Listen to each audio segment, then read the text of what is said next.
Hi there, my name is Keelan from Hillside Games, and welcome to the first in a series of videos about Forlorn the RPG.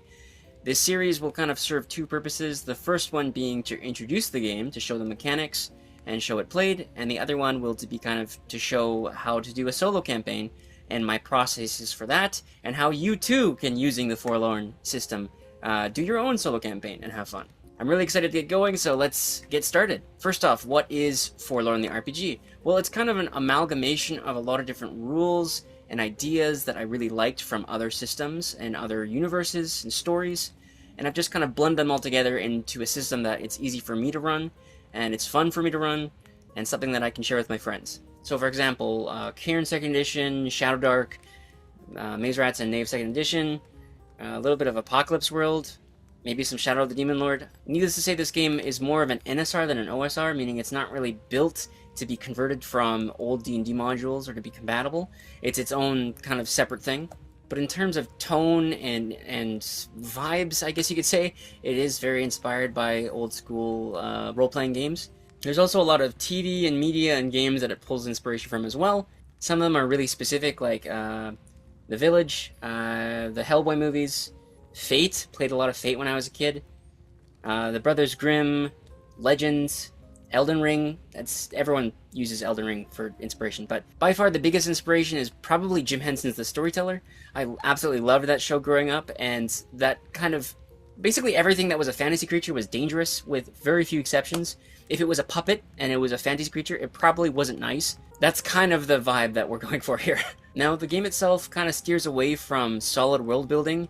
There's no real factions or kingdoms or areas set up. The idea is to kind of leave that storytelling and that world building to the table's watcher and the players to kind of craft their own world through emergent play. Rather than having someone read through, big text blogs of this person in that place, I'd rather just have them understand the rules and get playing immediately. So the most solid world building that's in the game comes in a small setting abstract, just a one-page summary of what the world is like, and it goes something like this. The kingdoms of men are crumbling. War, rebellion, and the dreaded plague have brought the once great powers to their knees. Only the remote and well-guarded communities remain now. The age of the great kings has ended. The old gods are gone, their whispers faded into silence. Many have abandoned their faith and temples. Some search for new sacred patrons, while others give into hopelessness and despair. The Fey Mothers have awakened, deep within the darkened woods. Ancient magic stir and swells. Travelers disappear from the road. A strange fog hangs over the land. Magic is dangerous, even to those who study its secrets. The elder mages of ancient times have long since vanished, taking their secrets with them. The few magi scholars left seclude themselves within their towers to ponder their scrolls and tomes of the arcane. The Fae are no friends of humans. At best, they are a nuisance in their mischief. At worst, they are malevolent and dangerous. Their ethereal beauty is as horrifying as it is enticing. The touch of their gaze is a gateway to madness. The dark places have opened. Within them waiting both priceless treasures and terrifying monstrosities. Hidden dungeons, darkened towers, abandoned mines, and twisted woods all invite those brave enough to venture within. Many turn to dungeon delving to get by, searching after lost gold or relics just to afford food or medicine. Normal folk wander into the wilderness, never to be seen by their kin again. Dark cults operate in the shadows, twisting politics and stirring contention to have their way. The scent of blood, incense, and the stain of charcoal mark the site of foul rituals and witchcraft. With forbidden chants and rites, they reach out into the darkness, and something reaches back. The Crusades continue, carrying on the work of the blessed Saint Adomir.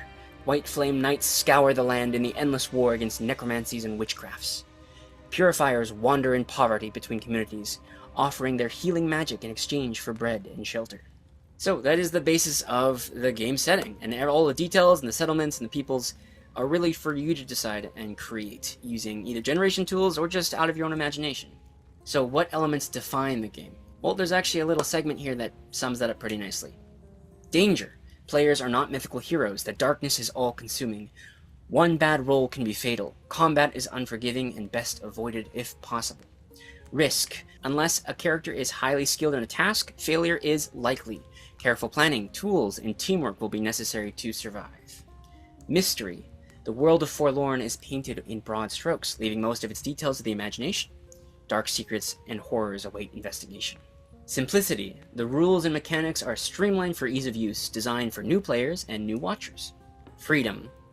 No classes and no restrictions. Players create unique, rounded characters. So let's talk about the mechanics of the game real quick.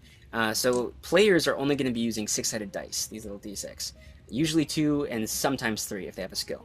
The Watcher or Game Master is going to be using d6 as well, and then sometimes for generation or things like that they'll have the percentile dice, d100.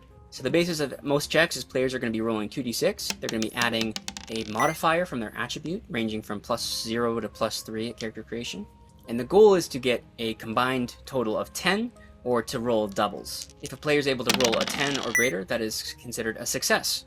If they don't roll 10 or greater, but they roll doubles, say 2 4s, that is considered a lucky success, meaning they just barely scrape by, usually with some kind of a cost or complication. If a player rolls 10 or greater with doubles, say 2 6s, that is a total success or a critical success.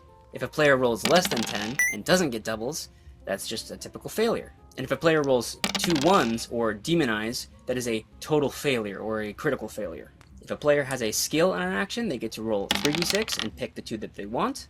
And Forlorn's version of advantage and disadvantage are termed blessed and cursed checks. On a blessed check, the player may choose to reroll the lowest number if they'd like, and on a cursed check, they have to reroll the highest number if they're successful.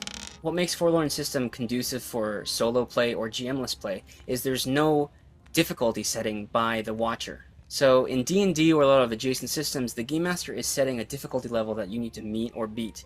In Forlorn, it's always the same, which makes solo play a lot easier because you don't have to think of the difficulty level and just how good you are at something. Characters and creatures in Forlorn have 5 attributes they use to roll: strength, agility, intelligence, willpower, and presence. So Forlorn is a roll damage system, not a roll to hit system. So similar to Into the Odd, Cairn, the recently released Draw Steel, I believe as well. Now I know that the only roll for damage rule is an off-putter for a lot of people, but just stick with me. There are some elements of that I feel like you'll enjoy that allow for defensive tactics. So don't leave, please. Please. Just give me a chance. So that's a little bit about the game of Forlorn. If you'd like to read it for yourself, you can get a development copy in the link below. It'll take you to the Discord. Look in the resources channel, and I'll be updating those links to keep it current. In the next video, we'll be going on to character creation to get our campaign going. Thank you for watching. Be sure to subscribe and comment. I don't know. It's fine. And I will see you in the next video. Bye!